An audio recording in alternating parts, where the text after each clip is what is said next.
Bismillahirrahmanirrahim. Assalamualaikum warahmatullahi wabarakatuh. Assalatu wassalamu ala asyrafil anbiya'i wal mursalin wa ala alihi wa sahbihi ajmain amma ba'd. Puji syukur kita panjatkan atas kehadirat Allah Subhanahu wa taala yang telah memberikan saya kesehatan sehingga saya dapat mengerjakan tugas ini. Dan tak lupa pula kita kirimkan salawat serta salam kepada junjungan Nabi besar kita, Nabi Muhammad Sallallahu Alaihi Wasallam beserta keluarga dan para sahabatnya yang telah membawa kita dari dunia kegelapan menuju cahaya terang benderang. Baiklah, untuk mengefisienkan waktu, izinkan saya Artika Sari dengan NIM 2001030015 dari kelas bimbingan konseling 4A akan membawakan ceramah yang berjudul Tanggung Jawab Seorang Pemimpin dalam Keluarga. Hadirin dan hadirat rahimakumullah. Pada hakikatnya, semua orang adalah pemimpin yang kelak akan dimintai pertanggungjawaban sesuai dengan sabda Rasulullah Sallallahu Alaihi Wasallam yang artinya setiap kalian adalah pemimpin dan akan dimintai pertanggungjawaban tentang apa yang ia pimpin. Pemimpin seorang penguasa adalah pemimpin. Seorang suami adalah pemimpin bagi keluarganya. Seorang istri adalah pemimpin bagi anak-anak dan rumah tangga suaminya.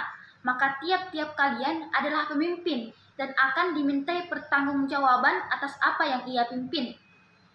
Kewajiban utama setiap pemimpin adalah mengarahkan orang yang dipimpin.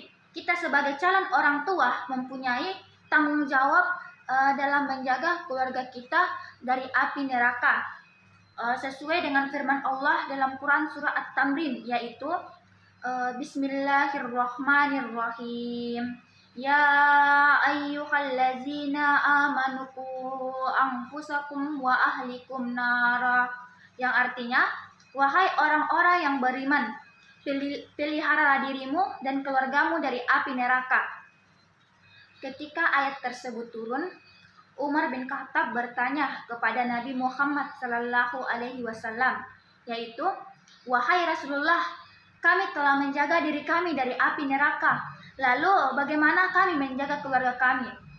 Lalu Nabi pun menjawab, perintahkanlah keluargamu atas apa yang Allah perintahkan kepadamu, dan laranglah keluargamu dari apa yang Allah larang darimu. Muhammad Rashid Ridah dalam tafsir Al-Manar memahami ayat ini dengan pernyataan, ajarilah diri dan keluarga kalian dengan kebaikan dan adab. Sedangkan Abdurrahman As-Sa'di dalam Tasyiru Qarimi Ar-Rahman menyatakan, perintah menjaga diri dan keluarga yang dimaksud di sini adalah perintah untuk menjaga diri sendiri dan mengamalkan perintah-perintah Allah. Pada masa sekarang, kebanyakan para pemimpin keluarga dalam hal ini ayah hanya tahu kewajiban adalah sekedar memberikan nafkah kepada keluarganya. Padahal nafkah yang diberikan hanya sanggup untuk menjaga anggota keluarga dari kelaparan di dunia. Sedangkan bekal nafkah di akhirat yang berupa ajakan-ajakan untuk sama-sama beribadah dan juga pemberian pendidikan yang layak yang mencakup aspek keduniaan maupun aspek akhirat yang merupakan jalan yang akan menyelamatkan diri dari api neraka justru banyak dilupakan. Ringkasnya begini, bekal dalam ilmu agama masih menjadi hal yang jarang diperhatikan oleh para kepala keluarga kepada keluarganya. Jika aspek dunia yang diberikan kepada keluarganya, lalu bagaimana keluarganya akan selamat dari api neraka? Hadirin dan hadirat rahimakumullah. Lalu pertanyaannya di sini, bagaimana cara kita menjaga keluarga kita dari api neraka? Cara kita menjaga keluarga kita dari api neraka, yang pertama adalah bekali keluarga kita dengan ilmu. Ilmu merupakan perkara yang sangat penting. Ia merupakan poros dan asas kebaikan. Dengan ilmu, seorang dapat mengenali kebaikan dan dapat membedakan kebaikan dan keburukan. Dengan ilmu pula, kita sebagai orang Muslim dapat mengetahui tugas dan kewajiban kita terhadap Tuhan kita. Adapun yang kedua, membimbing keluarga menjadi pribadi yang berakhlak mulia.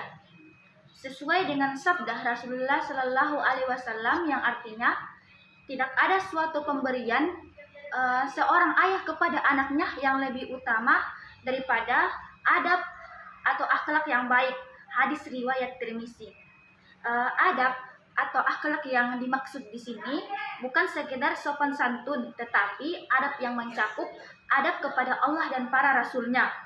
Adapun yang ketiga, mengajak keluarga selalu taat kepada Allah.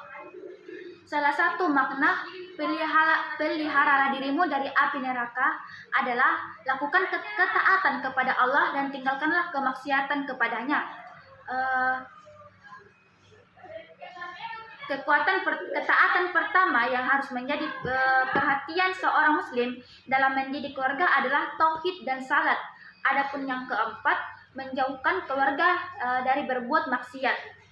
Hadirin dan hadirat rahimahkumullah. Adapun satu hal yang terkadang kita lupakan sebagai orang tua kita, yaitu anak-anak biasanya mengikuti sifat-sifat kita sebagai orang tua sesuai dengan sabda Rasulullah Shallallahu Alaihi Wasallam yang artinya didiklah anak kita 25 tahun sebelum ia lahir.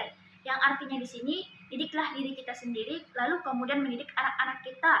Karena bagaimana mungkin kita mengharapkan anak kita berperilaku baik sedangkan kita tidak baik.